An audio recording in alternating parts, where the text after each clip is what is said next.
Coucou tout le monde, un petit message rapide que je réfléchis beaucoup depuis hier, que je réfléchis beaucoup avant de faire des vidéos.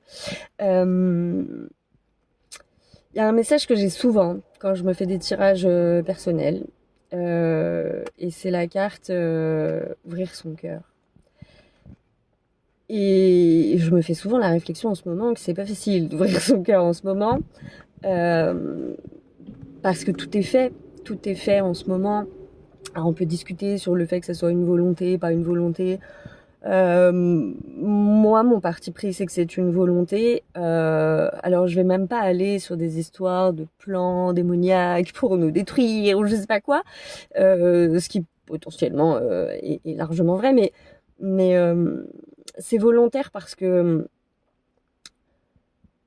c'est des décisions et que c'est des questions de volonté. Et que j'écoutais encore il y a pas très longtemps là une émission sur Blast avec une économiste passionnante et qui expliquait à quel point il y a des solutions. Et en vrai, il y a plein de gens qui ont des solutions pour tout ce qu'on traverse en ce moment. Or, si vous regardez bien, toutes les décisions qui sont prises ne vont pas dans le sens des solutions. On ne nous met en avant que les problèmes et les solutions qui sont mises en place n'en sont pas. Parce qu'en fait, on demande toujours aux mêmes personnes de prendre sur elles. Là, si je prends ma situation, par exemple, au niveau du logement, ce que j'arrête pas d'entendre, c'est qu'il n'y a pas de logement. Il n'y a pas de logements sociaux. Euh, Déjà, factuellement, c'est faux. Enfin, c'est faux. Non, c'est effectivement saturé. Mais pourquoi c'est saturé? C'est saturé parce qu'à un moment donné, on fait des choix. Et les politiques font des choix. Et des choix qui ne vont pas en faveur du fait que chacun est un toit pour tous. Moi, je suis pas spécialiste du logement, mais le rapport de la Fondation Abbé Pierre est assez clair. Ces dernières années, les constructions de logements sociaux, notamment pour les bas revenus, sont en baisse, et ce, depuis déjà un moment. Donc il y a des volontés. Et à partir du moment où il y a des volontés, c'est-à-dire que, je sais pas, mais nos politiques, c'est quand même des gens qui sont instruits, qui ont fait des études, sont un peu payés pour ça quand même, et ils prennent des décisions. Et ils prennent des décisions qui vont pas dans le sens de la majorité des gens. Ça me paraît aussi très clair que de toute façon, ce qu'on est en train de vivre à l'heure actuelle, les gens qui étaient déjà pauvres s'appauvrissent juste davantage, ont juste du mal à s'en sortir encore plus qu'avant. Et c'est pas les pauvres qui changent le monde, ça n'a jamais été le cas, sinon l'Afrique ne serait pas l'Afrique. Donc, c'est les classes moyennes qui changent les choses. C'est quand la classe moyenne a faim, c'est quand la classe moyenne n'arrive plus à remplir son frigo et a des problèmes que les choses, elles se mettent vraiment à bouger. Et je crois qu'on arrive à cette heure où ça touche de plus en plus de monde.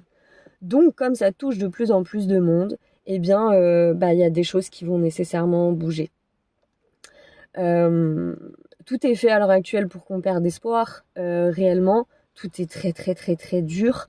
À ce propos-là, je fais un petit aparté qui me tient vraiment à cœur parce que en 2020, j'ai reçu beaucoup d'informations sur une période qui était censée arriver, mais je savais pas quand en fait. Bon, comme beaucoup de monde, attention, je suis pas la seule, hein. Il y a même des gens qui avaient encore plus d'infos et voilà, c'est pas une compète.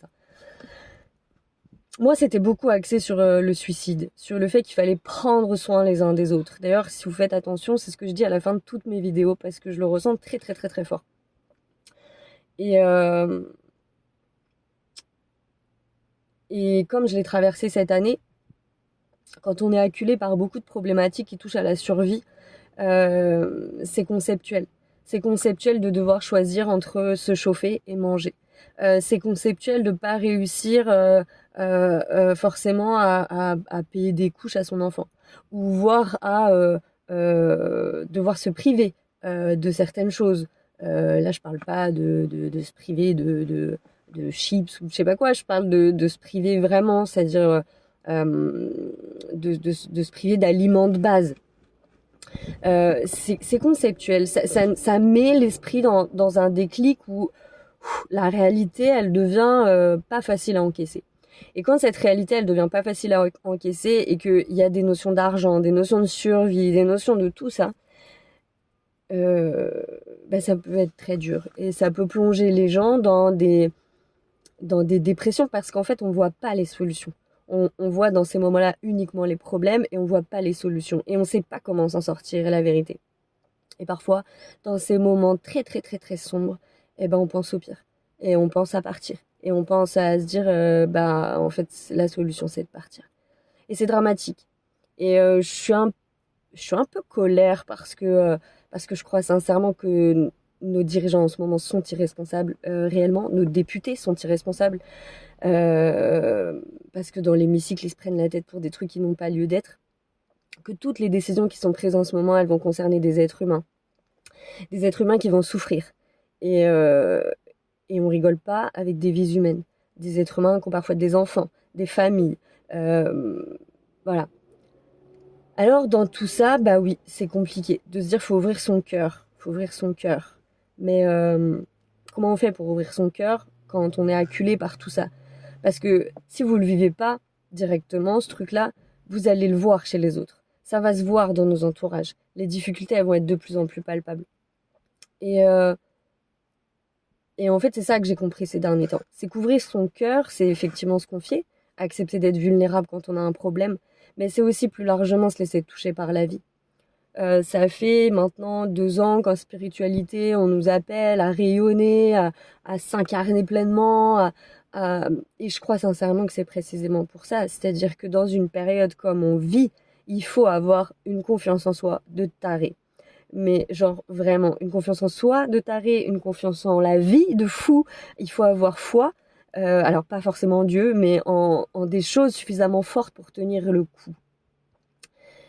Ça me tient profondément à cœur de partager ça parce que les choses sont compliquées et qu'elles vont être très compliquées, je crois, sur cette fin d'année, et que je ne veux pas que les gens perdent espoir. Je veux pas qu'il y ait des gens qui traversent ce que moi j'ai traversé, même si je sais que ça va être le cas forcément, mais je veux pas, pour la bonne et simple raison que on est tous ces étincelles de lumière. On est tous la réponse à ce système de merde qui ne marche pas et qui nous montre sa fin. Pardon pour les gros mots, mais il y a un moment donné, il faut appeler un chat quand même. Euh, du coup, voilà, on est tous ces étincelles de lumière. On a tous un potentiel d'amour. Et comment on ouvre son cœur, comment on fait preuve d'amour dans la réalité dans laquelle on vit? Eh ben, en écoutant son prochain, en partageant un repas avec quelqu'un, en, en, en échangeant, en discutant, en faisant preuve d'ouverture, même avec quelqu'un qui a des idées différentes que nous. Parce qu'il faut bien se rendre compte, et ça je le dis depuis longtemps sur ma chaîne, mais on n'a plus le temps. On n'a plus le temps de s'arrêter sur des luttes partisanes. On n'a plus le temps. Ça peut paraître dur ce que je suis en train de dire, mais on n'a plus le temps. On a besoin de co-construire et ça devient urgent. Euh, Encore une fois, on est né pour vivre cette période. Pour beaucoup, on est né pour vivre cette période. Et c'est aussi pour ça que j'incite très fortement les gens à prendre soin des autres, parce que dans le cas où certaines personnes auraient envie de partir plus tôt, parce que la réalité est trop dure, c'est des destinées qui ne se réalisent pas. Et parmi ces destinées, il y a des gens qui sont utiles dans le futur. On a tous notre utilité à une petite échelle. On a tous un rôle à jouer dans ce monde pour l'améliorer. Et ça me paraît essentiel à comprendre.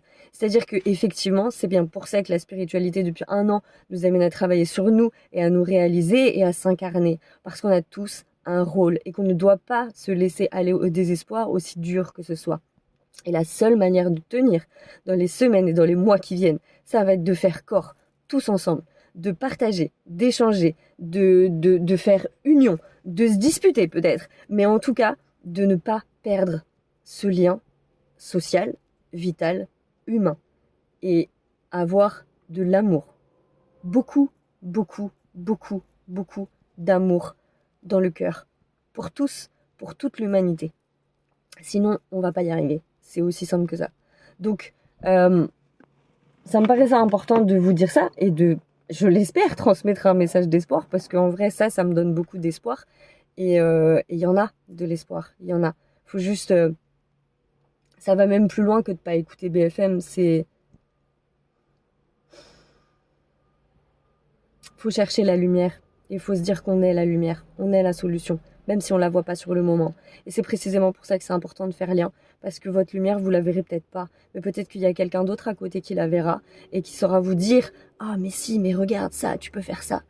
J'arrête pas de le dire aussi dans mes vidéos. Adaptation, flexibilité, acceptation du changement. C'est excessivement important en ce moment. Parce que c'est ça qui fera la résilience et c'est ça qui fera que les gens rebondissent.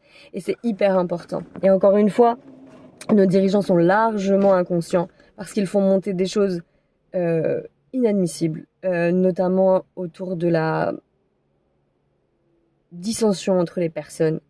Et c'est irresponsable. C'est profondément irresponsable. Alors, non, on va pas aller tirer sur le musulman, on va pas aller tirer sur la femme ou l'homme ou sur ce que vous voulez. On est tous ensemble. On est tous ensemble dans le même bateau et ça, faut pas l'oublier.